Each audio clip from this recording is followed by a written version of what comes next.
నగర పరిధిలో పెద్ద ఎత్తున భూపందేరం నడుస్తుందని మాజీ మంత్రి వైఎస్ఆర్సీపీ నేత గుడివాడ అమర్నాథ్ ధ్వజమెత్తారు. ఏపీలో రూపాయికి ₹1 భూ కేటాయింపులు చేస్తున్నారని ప్రశ్నించారు. పక్క రాష్ట్రాల్లో కూడా భూములు ఇలానే ఇస్తున్నారా అని నిలదీశారు. కేవలం ఏపీలోని రూపాయికి ₹1 భూ కేటాయింపులు జరుగుతున్నాయన్నారు. విశాఖపట్నం నుంచి మీడియాతో మాట్లాడిన గుడివాడ అమర్నాథ్ ఏపీలో భూ పందేరంలో భాగంగానే ఈ తరహా కేటాయింపులు జరుగుతున్నాయని మండిపడ్డారు. తమ హయాంలో ఏ కంపెనీకి రూపాయికి భూములు ఇవ్వలేదన్నారు. ఇన్ఫోసిస్ లాంటి పెద్ద పరిశ్రమ వైఎస్ఆర్సీపీ హయాంలోనే వచ్చిందన్నారు. రాష్ట్రంలో పరిశ్రమల ఏర్పాటు జరగడం అనేటువంటివి, కొత్త సంస్థలు రావడం అనేటువంటివి, కొత్త ఎస్టాబ్లిష్మెంట్స్ జరగడం అనేటువంటిది ఏ రాష్ట్రంలోనైనా కంటిన్యూస్ ప్రాసెస్ ఇది జరుగుతూనే ఉంటుంది. అసలు విశాఖపట్నానికి మేజర్ ఒక ఐటీ కంపెనీని తీసుకురావాలి. కోవిడ్ లాంటి పరిస్థితుల తర్వాత ప్రపంచవ్యాప్తంగా ఉన్నటువంటి పరిస్థితులన్నింటినీ కూడా బేరీజ్ వేసుకొని,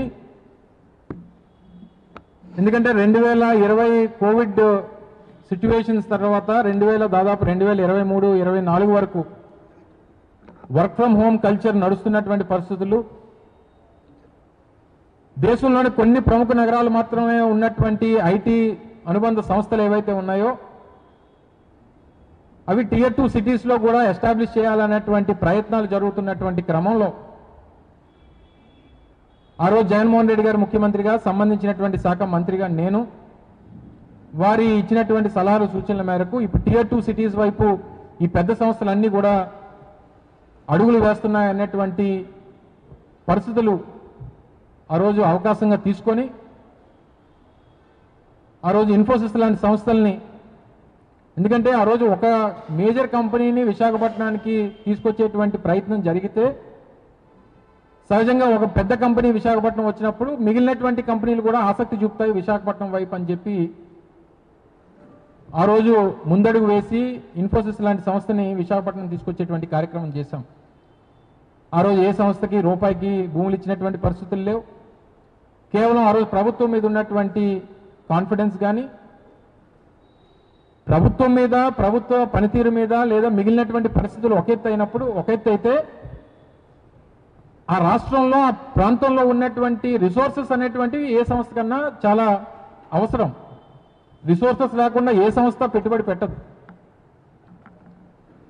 ఆ రోజు ఇన్ఫోసిస్ని విశాఖపట్నంలో ఎస్టాబ్లిష్ చేయమని చెప్పి రిక్వెస్ట్ చేసినప్పుడు మొట్టమొదటి చేసింది ఏంటంటే, విశాఖపట్నంలో ఈ పరిసర ప్రాంతాల్లో వారి సొంత స్థలాలు అయినటువంటి వారు, సొంత ఊర్లు ఉన్నటువంటి వారు ఎంతమంది విశాఖపట్నానికి రీలొకేట్ అవ్వడానికి ఆసక్తి చూపుతున్నారు అన్నటువంటి సర్వే ఇన్ఫోసిస్ వ్యాప్తంగా, దేశవ్యాప్తంగా వివిధ లొకేషన్స్లో ఉన్నప్పుడు వారు చేస్తే దాదాపు 3,000 నుంచి 3,500 మంది మేము విశాఖపట్నానికి రీలొకేట్ అవుతామని చెప్పి ఆ సర్వేలో వచ్చింది. అప్పుడు ఇనీషియల్గా ఒక 1000 సీటర్తో విశాఖపట్నంలో ఒక డెవలప్మెంట్ సెంటర్ని స్టార్ట్ చేయమని చెప్పి వాళ్ళు రిక్వెస్ట్ చేయడం, వాళ్ళు స్టార్ట్ చేయడం, ఈరోజు దాదాపు 2,000 మంది ఇన్ఫోసిస్లో పనిచేస్తూ ఉన్నారు. తర్వాత టీసీఎస్తో మాట్లాడాం, చంద్రశేఖర్ గారిని ముఖ్యమంత్రి గారు ఆహ్వానించారు. తర్వాత నేను స్వయంగా వెళ్ళి ముంబైలో టీసీఎస్ సంస్థ చైర్మన్ చంద్రశేఖర్ గారిని, టాటా గ్రూప్ చైర్మన్ని, వారిని కలవడం జరిగింది. వారు కూడా ఈరోజు విశాఖపట్నం వైపు అడుగులు వేస్తూ ఉన్నారు.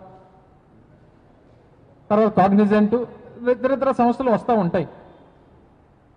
ఈరోజు మంత్రి గారు కూడా మాట్లాడినప్పుడు చెప్పడం జరిగింది, కాగ్నిజెంట్ కూడా సర్వే చేసింది, దాదాపు 3,000 మంది ఈ చుట్టుపక్కల ఉన్నటువంటి ప్రాంతాల్లో నివాసం ఉంటున్నటువంటి వాళ్ళ ఎంప్లాయీస్ ఎవరైతే ఉన్నారో వారు విశాఖపట్నానికి రీలొకేట్ అవ్వడానికి ఆసక్తి చూపుతున్నారు అనేటువంటి మాట వారు కూడా చెప్పడం జరిగింది, చూసాం.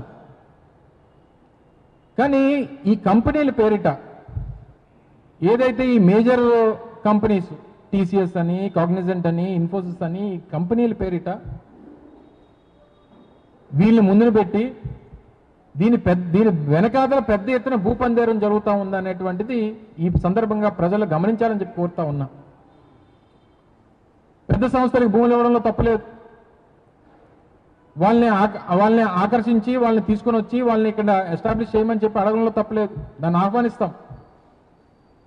కానీ రియల్ ఎస్టేట్ సంస్థలకి ఎందుకు మీరు భూముల కేటాయింపులు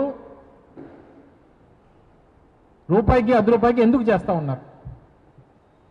దీంట్లో ఉన్నటువంటి మీ స్వలాభం ఏంటి? ఎందుకు ఈ పెద్ద కంపెనీల పేరిట మీరు ఈ రకమైనటువంటి వెనకాతల ఈ పెద్ద ఎత్తున భూపందేరాన్ని చేస్తూ ఉన్నారు అనేటువంటిది ప్రజలు అడుగుతున్నటువంటి ప్రశ్న.